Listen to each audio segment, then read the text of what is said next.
You're absolutely right. Things are getting crazy. No, I see it too, Mom, and the food prices are rising. No, it ain't nobody's fault. It's just the COVIDs, Mom. How do I know? Because that's what mainstream media tells me. I believe them, and you should too.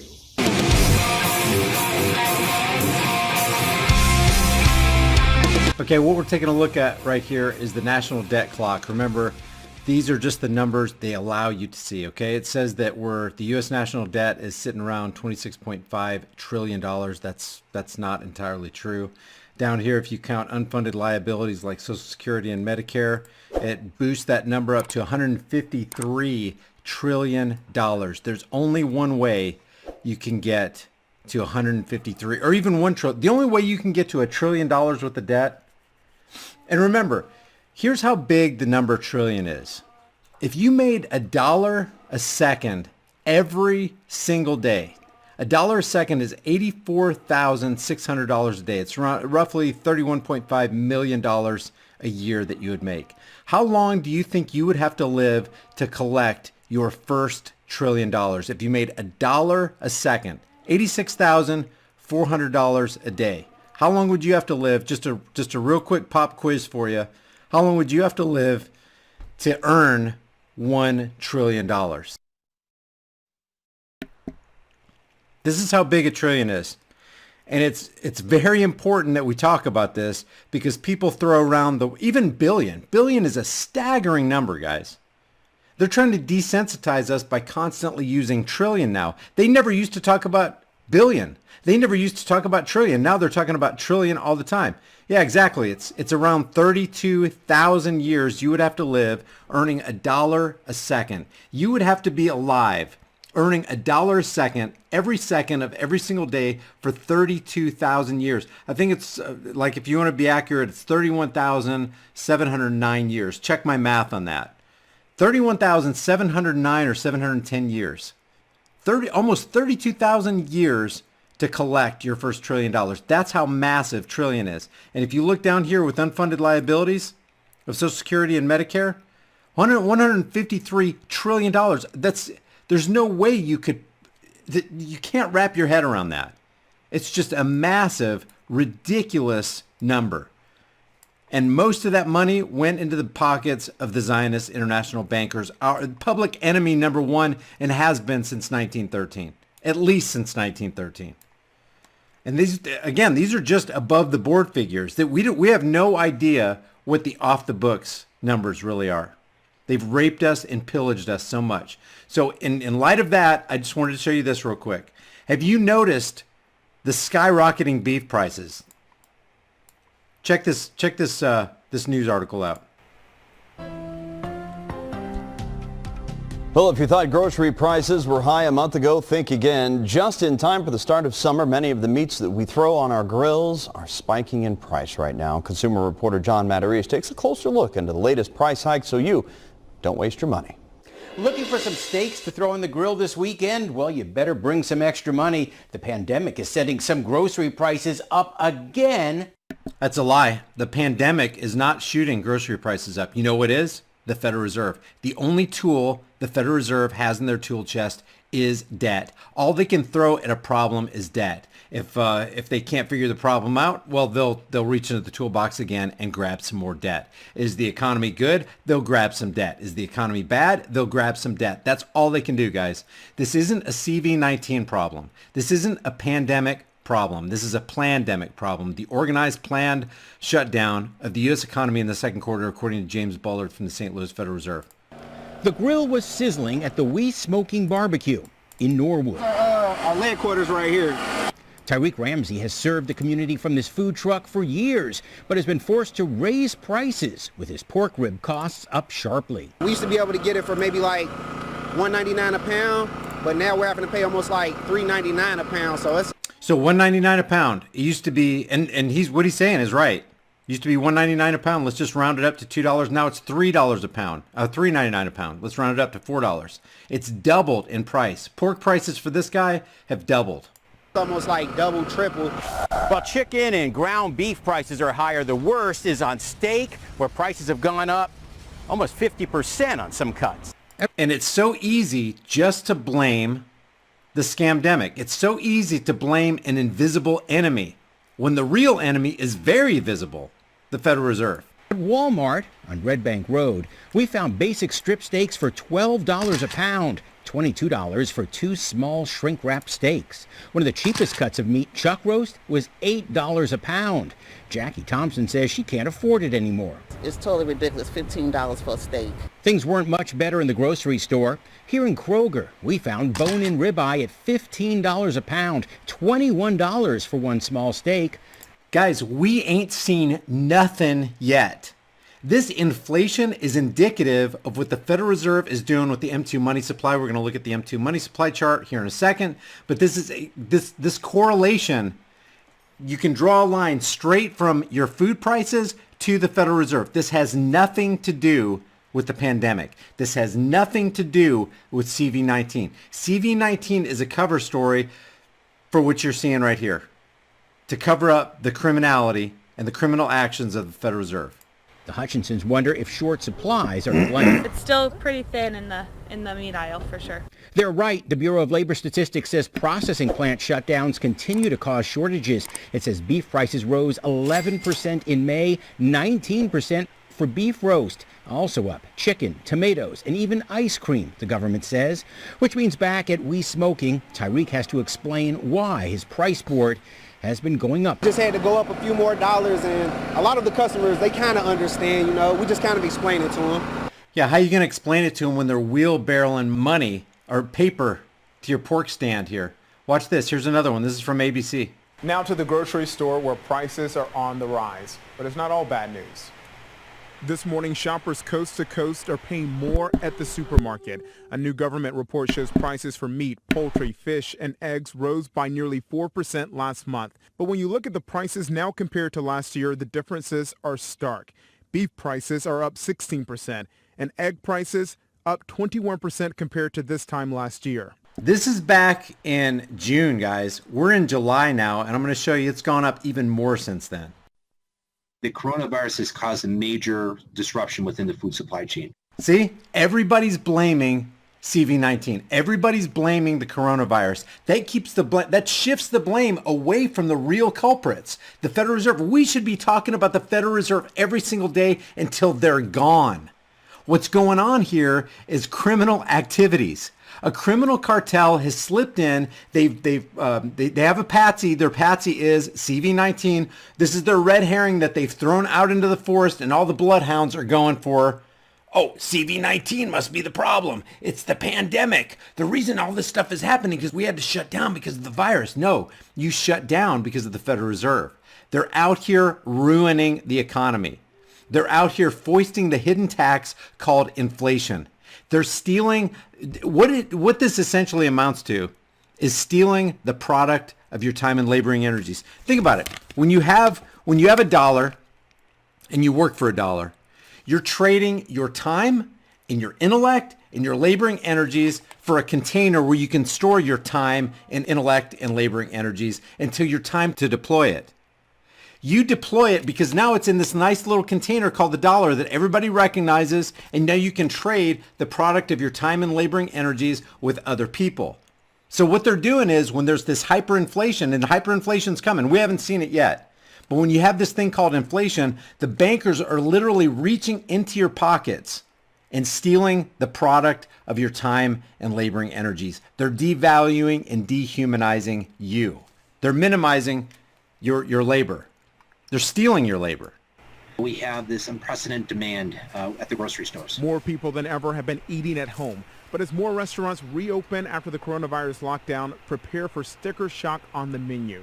One report finding restaurants are paying up to 70% more for beef and pork. Back at the supermarket is not all bad news. Coffee prices are down, bread prices too. And not all stores are raising prices in the meat and poultry section. Some have found ways to navigate these unusual times. What are you doing to keep those prices low? Well, one of the things we're doing is we're buying direct. I think customers are going to start seeing a flood of items now come on sale. Experts say buying in bulk from local farms or butchers can save you money. And these prices likely won't last. Government figures show meatpacking facilities, which have been hit hard by the coronavirus, are now operating at 95% capacity. Guys, do not expect this to get better. Could it get better? Could it ebb and flow? Yeah, sure, it could. But what needs to happen, or what I would do, what would be a good idea, is to take the time that we have left, while there's still some perceived value in this right here, is convert your paper notes to something of value. Oh, no, I don't know, like these right here. Convert it to something of value. And the launchers of these, I'm not going to say it. People get their feelings hurt when you start saying it. Grab some of those, some of the other precious metal. What's the other precious metal? Lead, some gold, silver. Definitely, you want to make sure you're stocked up on dry goods, food. You're going to need food because the last thing you want to do is open your cupboard and it's bare, and now you're going to make your way to the grocery store where people are literally killing each other for that last slice of bread that's sitting on that shelf. Look at this right here. It's getting worse, guys. Consumer beef prices rise almost 23%. That's in May. We're in July right now. It's not going to get better. It will not get better. Here's the M2 money supply that I promised I'd show you. Check that out. We increased to 3,000 in 4 months. The last 3,000 increase in the M2 money supply took 4 years. The one previous to this took 4 years to increase 3,000. Now it took 4 months. That's called hyperinflationary period. I have no idea how they're suppressing prices right now. They should be skyrocketing worse than 23% in the meat market. Looks like silver took a hit today. We called this yesterday, guys. It literally went up to $26.15 an ounce, and the low today, the intraday low, was $22.30. It lost almost $3, guys. 15 cents shy of $3 for an intraday low, as opposed to yesterday, just less than 24 hours ago. So we called it yesterday. We said, hey, one of the things that they could do with gold and silver is they could launch a bunch of paper into the market and start temporarily devaluing precious metals, which that looks like that might be what they did. Looks like it. I'm not sure. I'm not sure what all is making up this number. It's settled right now at 24.19. Don't expect silver to stay down. You have time to convert your fiat currency notes. The thing that I would start with first, if it was me, if I was a financial advisor, which I'm not, I'm not advising you to do anything. What would be a good idea is buying dry food. People are like, why do you sell this food right here? That's why I sell it. I'm not making this as a commercial. You can buy your food from anywhere. It's preparewithflix.com. You can get it from anywhere. Just get yourself some dry food, store it away. As cash becomes available, buy food, guys. Buy food. Buy food that's going to store. It's food that bugs aren't going to get to. Food that's not going to go bad. Buy dry food. Invest in a water purification system. Be a prepper. Be of a prepper mind. Don't wait until the last minute.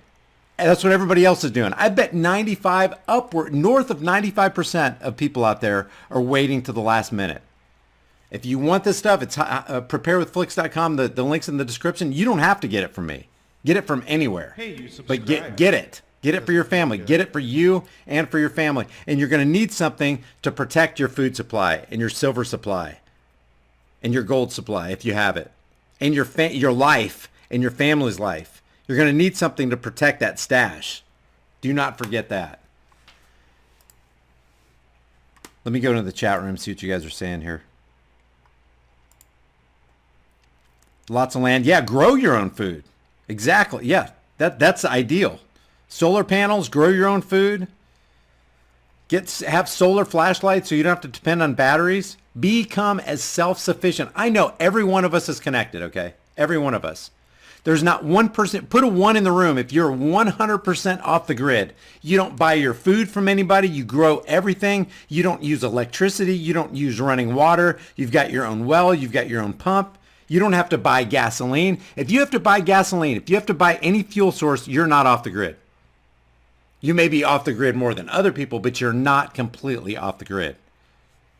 MC Rebel, you don't buy fuel? No way. You're completely off the grid. MC Rebel News.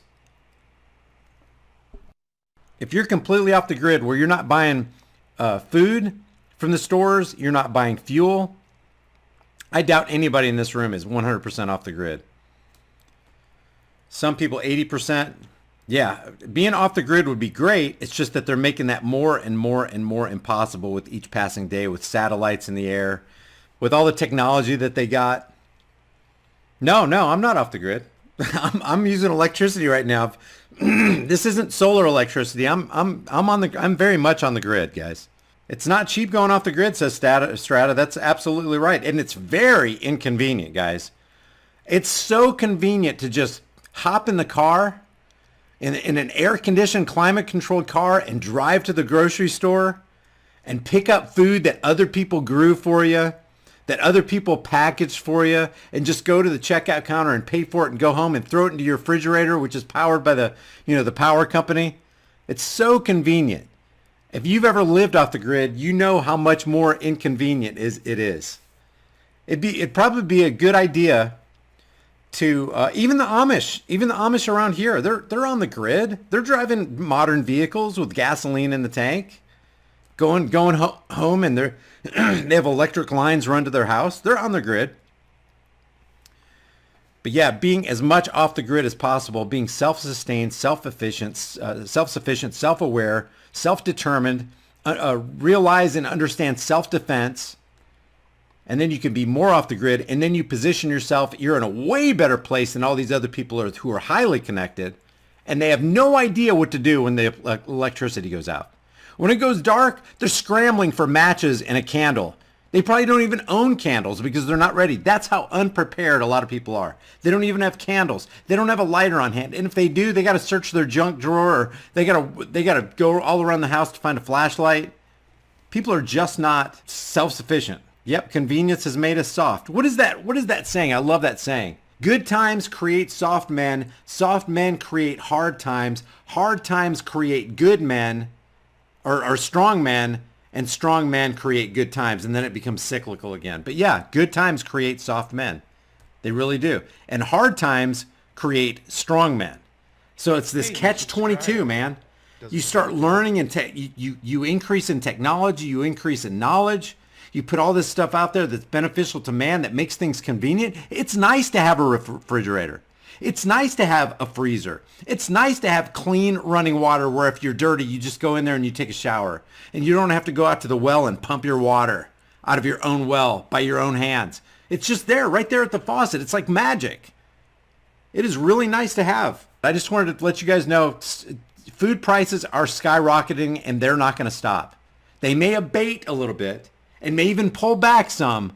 But guys, you cannot have an M2 money supply like this and not have detrimental economic effects. What's happening is not CV-19. What's happening is economic terrorism foisted on us by the most criminal, highly organized, most evil, most powerful organization on the entire planet called the Federal Reserve. The Zionist International Banking Cartel. They have their hands in everybody's pie. Everybody. Don't kid yourselves. Become as self-sufficient as you can. And while you have time, let me wrap this up. While you have time, while you have fiat currency that people perceive to be of value today, you have the power to convert this into something that's actually worth something. We can take that which is inherently worthless and turn it into something worthwhile. That's why I got the B-U-L-L-E-T in front of the old Benjamin Franklin. This is an FMJ, by the way. This is a Full Metal Jacket. When you buy bullets for, self-defense, you don't want FMJs. You want hollow points. You want something that's going to go into center mass, and if somebody's breaking through your house, you don't want this to go straight through them. You want it to mushroom out and grab as many vital organs as possible. I know that sounds gross, but if you want a man stopper, you don't want FMJs. This is the quickest bullet I could grab as I was about to go live. FMJs are great practice rounds. This is what you want to spend on the target range. Okay, the practice range. Don't load FMJs for your home defense weapon. Not a good idea, especially if the guy's on LSD and he's coming at you. You could pump 8, 9, 10 bullets into him. He's still going to come after you. But if you empty his gut, or if you empty his heart of all the blood, max, he's got 43 seconds of energy to come after you. Use the time that you have left to convert this into something of value. Like, I would say you need at least a 6 month food supply. A food supply that's not going to go bad, a food supply that is locked in where bugs can't get to it. It won't deteriorate or erode or lose its nutritional value. You need at least a 6-month food supply. We've seen some crazy crap happen in the past month that we never thought would happen in the United States of America. People fighting over toilet paper and disinfectant sprays, reports coming in from all over the place of empty store shelves, no meat, no chicken, no eggs, the rice is gone. The last thing you want to do is be at a store fighting over food with the rest of the lemmings. But you can sidestep all that by going to my website, preparewithhighimpactflix.com, where you can pick up a couple months worth of delicious, nutritious, 2,000 calorie a day food that can store for up to 25 years. The site is preparewithhighimpactflix.com, and I'll throw that in the description and in the pinned comment for you. Never underestimate the power of stupid people in large crowds. It's better to have a food supply and not need it than to need it and not have it.